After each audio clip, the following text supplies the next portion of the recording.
Estimadas alumnas y alumnos, vamos a revisar enseguida los aspectos farmacológicos de los fármacos antifúngicos o también llamados antimicóticos, destinados al manejo de las infecciones causadas por hongos. Estos hongos pueden ser clasificados como levaduras unicelulares o filamentosos que son pluricelulares, ¿no es cierto? Además, recordar que estos mecanismos de patogenicidad que están aquí descritos son por los cuales la infección por hongos puede llegar a ser de leve a grave, ¿no es cierto?, en algunos casos. Son mecanismos de adherencia propiamente tal a los epitelios, ¿no es cierto?, de invasividad con daño tisular, reacciones antígeno-anticuerpo con una reacción inflamatoria secundaria y reacciones de toxicidad derivadas de la liberación de flavotoxina por parte de los hongos. Esto puede también ser clasificado clínicamente como infecciones superficiales cuando está afectado piel o mucosas, ¿no es cierto? Y infecciones profundas cuando puede tener características de septicemia o afectar órganos en particular, generando obviamente un cuadro clínico muy delicado con una alta tasa de letalidad. Aquí tienen ustedes algunas fotografías de las típicas micosis superficiales, de las cuales seguramente van a tener más detalles en su curso de dermatología. Lo más importante desde el punto de vista clínico es que nosotros tenemos que reconocer que hay factores de riesgo que pueden facilitar el desarrollo de infecciones micóticas. Para ello, ¿no es cierto?, tenemos presente el hecho de que la diabetes mellitus puede ser uno de los factores que frecuentemente está involucrado en este cuadro clínico, el uso de antibióticos, especialmente de amplio espectro, condiciones que generen inmunocompromiso o inmunodepresión, ¿no es cierto? Y así también el uso a veces mal controlado de corticoides puede llegar a ser un factor de riesgo. Dicho esto, queda claro entonces que son hoy por hoy muchos los pacientes que pueden presentar este cuadro de infecciones. Aquí tenemos una gráfica, ¿no es cierto?, que nos detalla la estructura celular para que veamos las diferencias, ¿no es cierto?, con una célula fúngica. También es importante reconocer que nuestros hongos tienen una pared, ¿no es cierto?, que eh, está conformada por glucanos en su pared propiamente tal y un alto contenido de ergosterol en lo que es la membrana celular.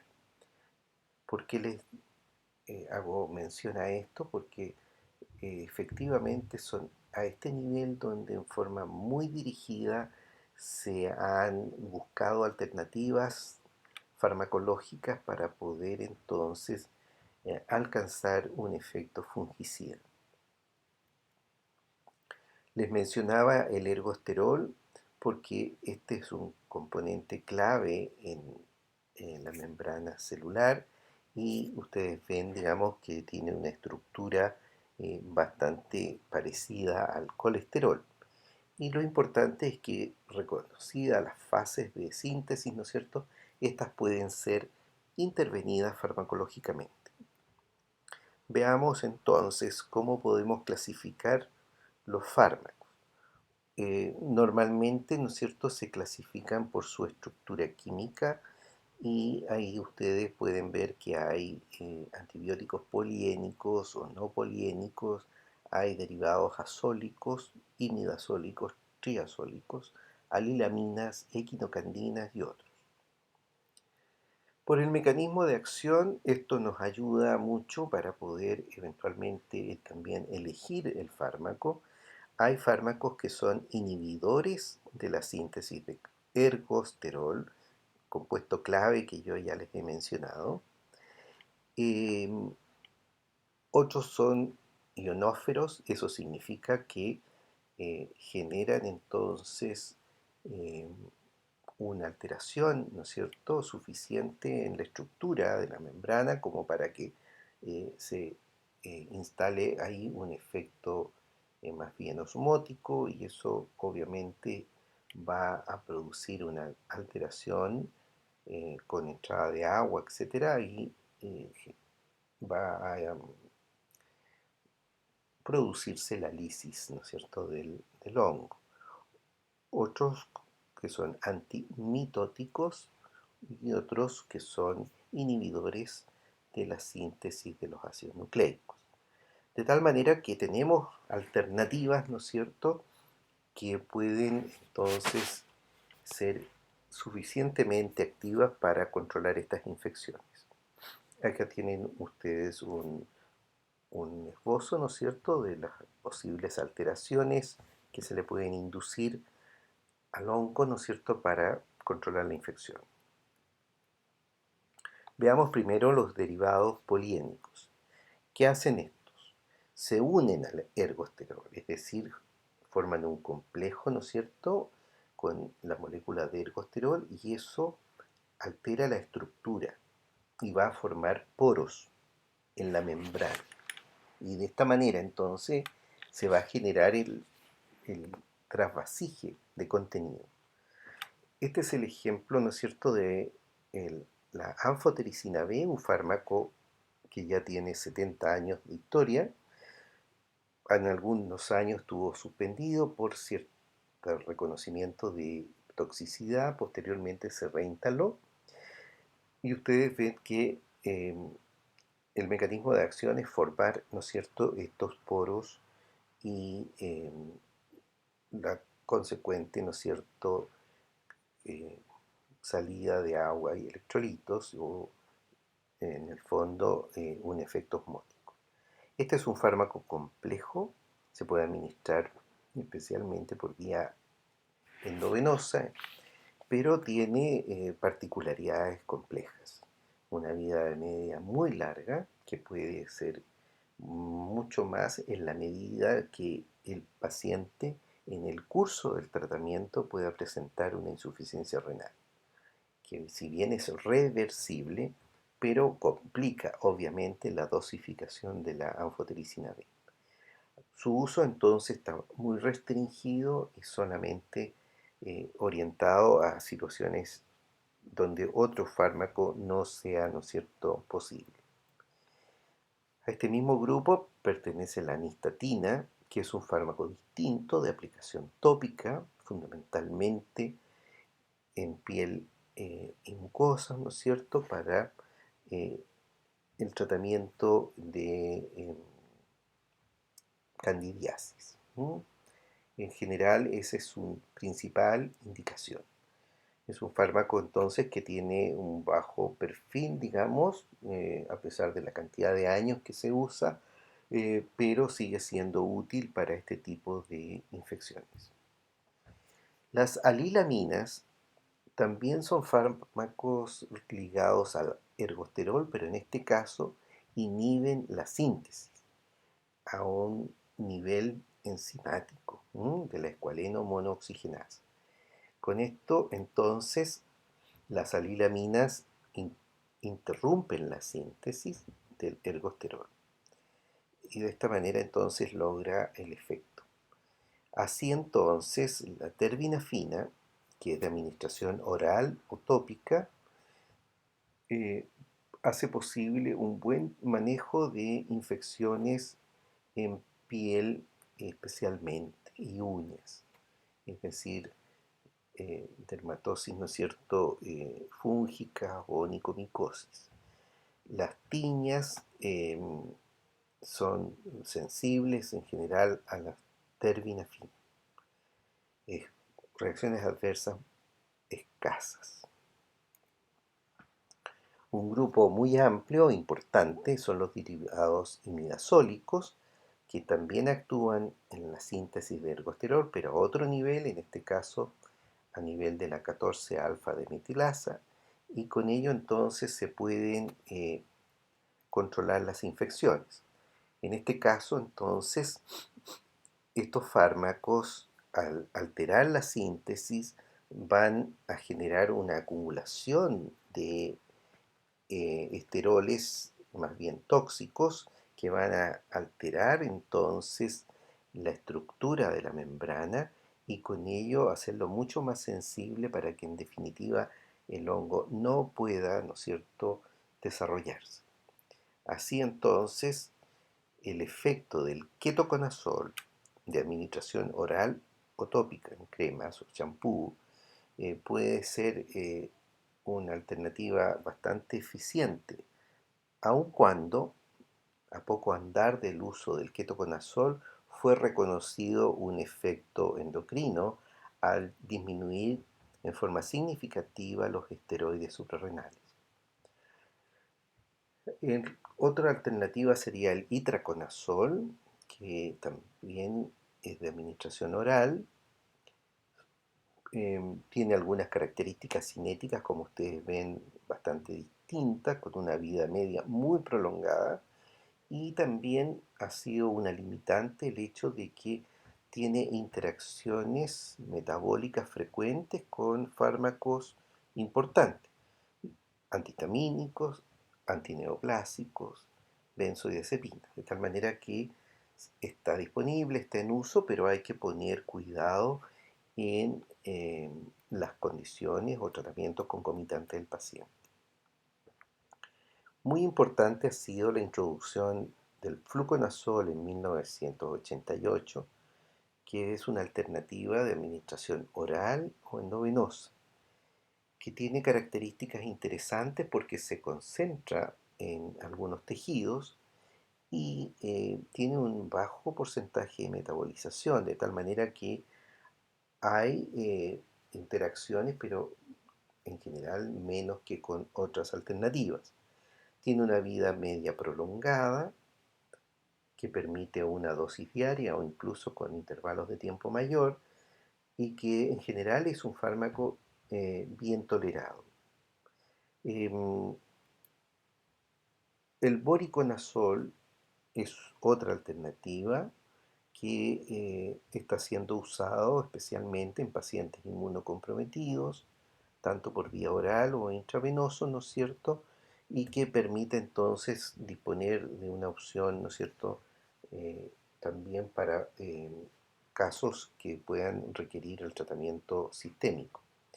Este fármaco se ha también vinculado a algunas reacciones eh, sistémicas con aumento de fosfatasa alcalina o creatinina, eh, pero en general es una alternativa, ¿no es cierto?, viable, relativamente segura y por supuesto que puedes cumplir plenamente con el objetivo.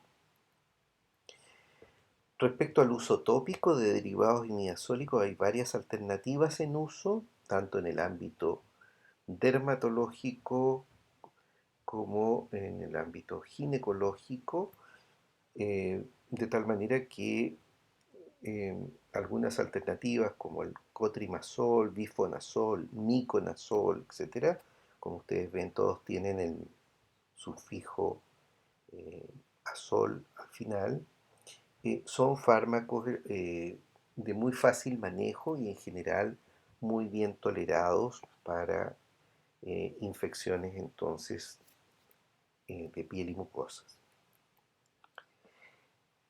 Ahora les menciono la amorolfina o ciclopirox y además el tolnaftato.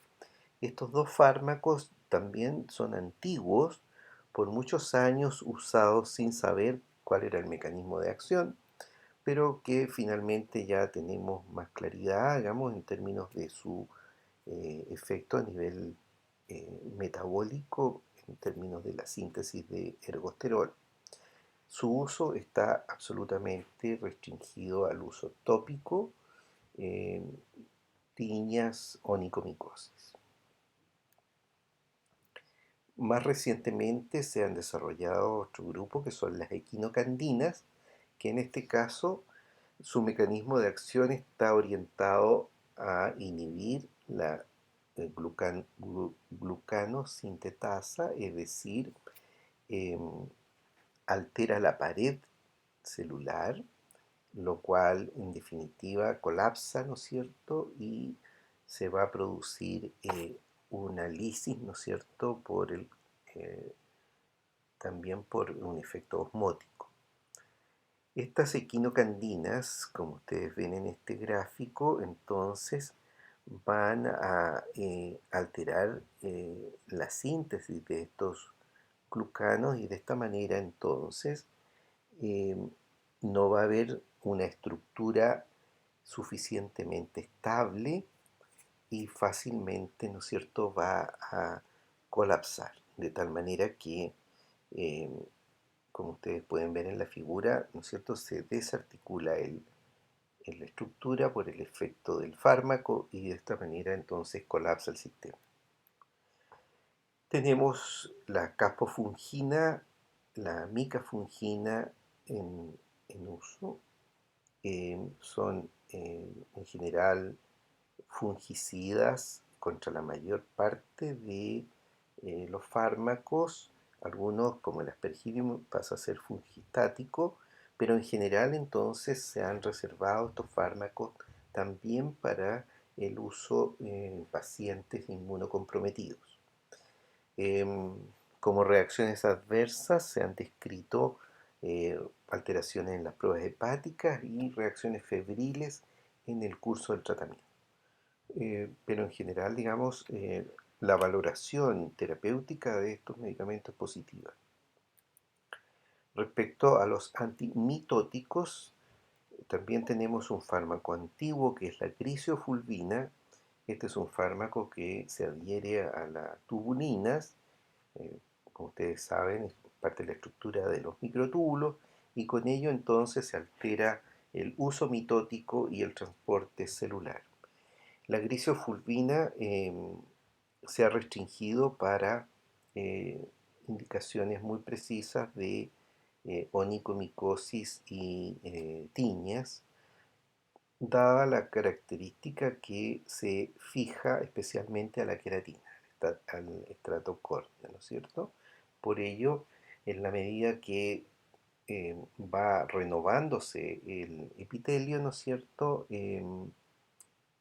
va apareciendo obviamente el control de la infección.